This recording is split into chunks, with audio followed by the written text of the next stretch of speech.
Hello and welcome to the Soulful Mamas podcast.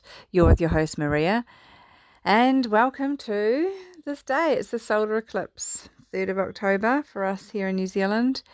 And as I'm recording this, it is right. The eclipse is exact, if that's a way to say it. And obviously, many of you have been feeling the energy of the eclipse leading up to today, right now, the weeks before. And to be honest, we're going to be feeling it weeks afterwards as well. But that window, 24 hours either side of an eclipse, is generally known as the most potent, if you like. So you're right. If you're listening now, right now, today, you'll be feeling it quite strongly.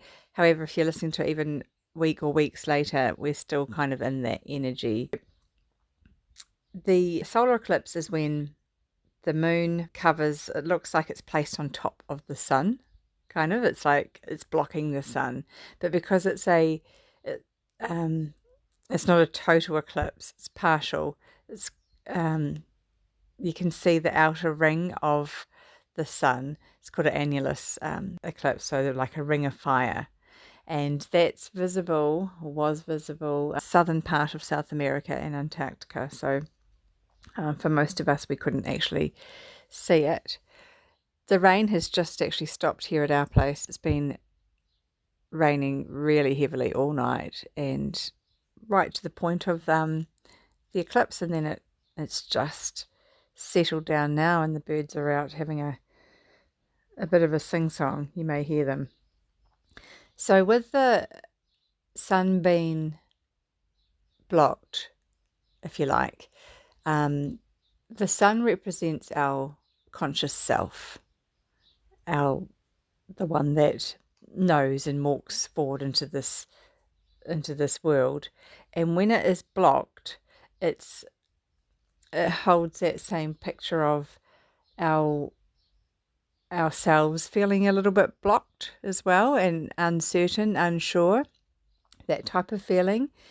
And it means that rather than normally relying on the energy of clear sight, action, doing, that kind of solar energy, we have to rely on the inner, more intuitive aspect of ourselves, the darker part, because it's that darker experience that we have right now.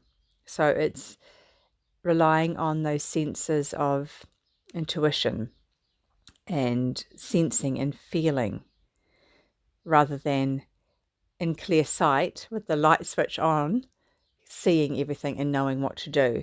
So that eclipse picture with the sun being blocked helps us know that within ourselves, if we're feeling that same kind of energy of a little bit unsure, uncertain, which can lead to a little bit of overwhelm, possibly anxiety, it's because we're given the opportunity to go within a little bit more.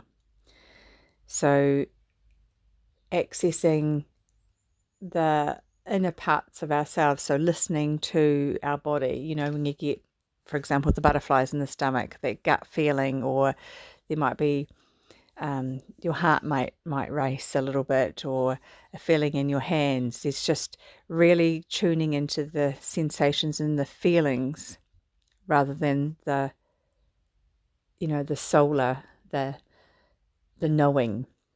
So that's that picture that the eclipse can give us, and that resonates with me. That's why I'm bringing that to you. So when you're walking in the dark and you're trying to find your way, you're a bit slower.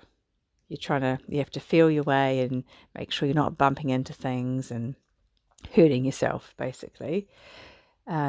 Whereas in the light, you can see and you can move more quickly, more focused, more directed, because you know what you're doing. You can see where you're going. But with the dark, we have to take our time. So what I see from this is that embracing that darkness, embracing any of those shadows that come up, that are there, but taking the time, which means going more slowly, to really listen and to feel where you're going, what you need to do, what you need to experience, what the messages are. See if that aligns for you. Is that something that perhaps today, tomorrow, next few days, if possible, that you can have a little bit more of a reflective time to really listen to your inner wisdom, that inner guidance, your intuition, rather than being on full pace, go, lights on, let's get it done. If you're anything like me, at times over this last week or so, I feel like I'm walking through mud.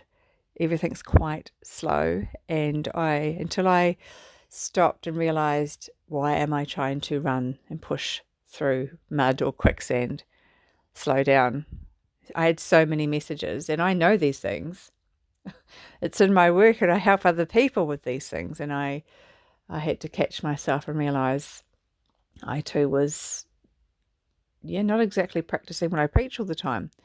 So that feeling of everything felt a little bit hard and arduous and heavy, really heavy. And now I'm really sitting with that and having a lot more reflective time, journaling time,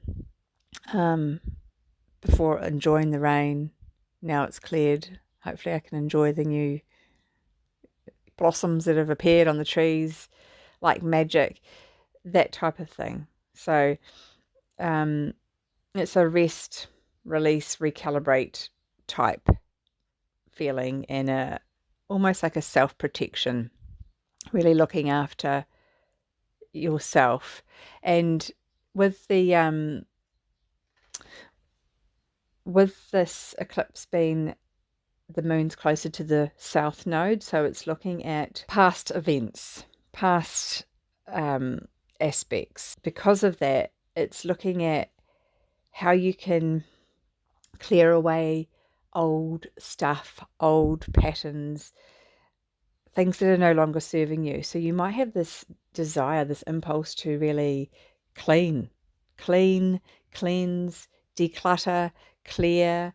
There might be a feeling of, for your body, like a detox. It's like a purging type feeling, like really moving through old stuff. And particularly for this time, it's really focused around relationships.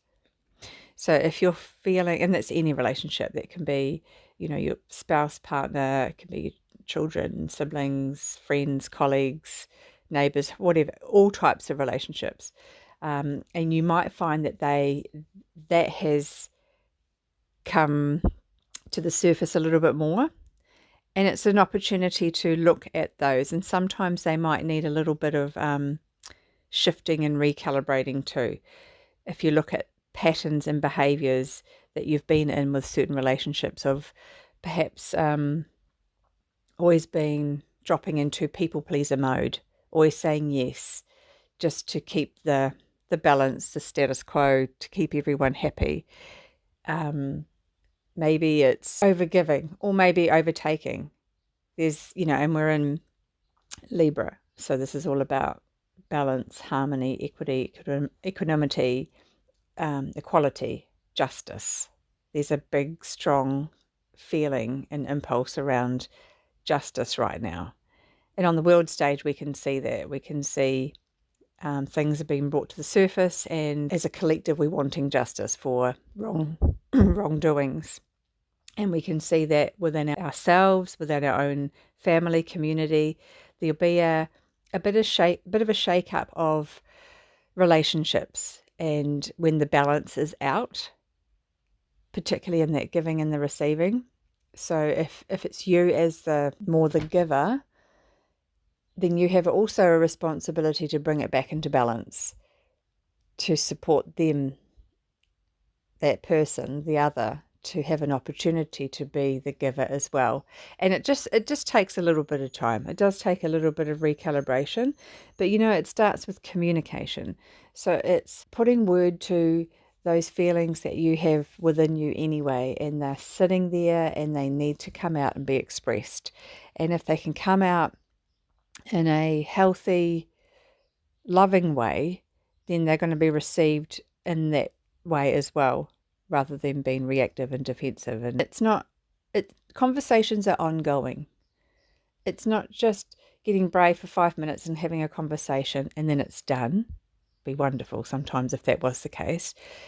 But it's being brave, it's being true to yourself, it's being authentic, really, in speaking your truth and stating your needs or your thoughts, your curiosities, and being heard by the other. And that way, an opportunity for reciprocity can occur with a conversation. The door has been opened and this can now be continued. It's conversations and communication. But it really does depend on where you are in your being when you have that conversation, how that communication is articulated and expressed. So right now in this eclipse little portal, where it's showing us that there is more shadowy things coming up. We are in more darkness, sitting in the darkness and being okay in the dark. In the dark, it's beautiful, that intuitive, magical, mystical place. That place where your true self, your soul resides. And that's the part of you that when you can tap into that, it will get you back into balance, into harmony, even without the lights on. So this is the feeling that I'm getting for this particular time. And I think what we need to do is take note of it and work with it in whatever way it's feeling. So if you're feeling a little bit out of sorts of different relationships, or you feel like you need to say something but you can't, it's the time. It is time. Speaking your truth, being authentic in what you're saying and doing. And when I talked about relationships before, the big key piece I feel is the relationship to self, yourself. Because what does that look like? Do you have, is there a tendency to always put others first, or self-sacrifice, self-sabotage, not letting your authenticity shine and be expressed? So that's a big thing, I feel, right now. Are we being true to ourselves? Are you being true to yourself? Are you able to clearly communicate and express your needs? And are you being heard? And if not, it's an ongoing, it's a conversation, it's communication. And it's something that we can each work on. Sometimes it's good just to take that pause, that sacred pause, take a few breaths before you have to have any type of interaction that you might find will be a little bit sticky, perhaps challenging. And then you're asking yourself those questions. What is it that I actually need to do? And what are the words? What is actually happening here? And you're working for the greater good of all. Now, with new moons, it's generally new moon, new beginning. It's an opportunity to start the lunar month again and have another opportunity. But with the energy of this eclipse in this south node of letting go, releasing, it's more of a focus on that. It's releasing things. It's letting go of old stuff, old patterns, old ways, old paradigms. And you see it in the collective, but bringing it back to yourself. What is it that you can release? So if you're really having the urge to cleanse, detox, purge, declutter, all of that, do it. Don't block it. allow that to happen. So you'll find that you're probably more in a releasing space rather than goal orientated, setting lots of intention space that would normally happen around a new moon. So harness the energy of what the eclipse is bringing in, of releasing, letting go, because once that's done, then you can of course make space for the new that wants to come through. That's what I wanted to share with you today. I didn't know if I was going to be doing this episode, but it felt like it was a good thing to express and say, and it may resonate and align for you, and then you can also help that guide you forward as well. So wishing you a really beautiful soul-filling eclipse season period, and if you'd like to know more or explore this a bit more, please do get in touch with me, maria@parentingwithsoul.com. I'm on Instagram and Facebook as well. And keep the conversations going, keep that energy going. So, and also please do, if you haven't already, subscribe to the podcast and rate and review and all of those things, just to keep that momentum of an opportunity for others who may align with what I'm saying to find it. It's really helpful. So I appreciate that. If you can do that, it's amazing. And I will keep you posted on upcoming events and offerings that I have. I'll let you know probably more next week. And next week I have a beautiful guest who work is with supporting the New Earth children. So very fascinating. It's a really, really great conversation, and looking forward to you hearing that. So in the meantime, have a really beautiful, soul-filling week, and I'll see you soon. Bye.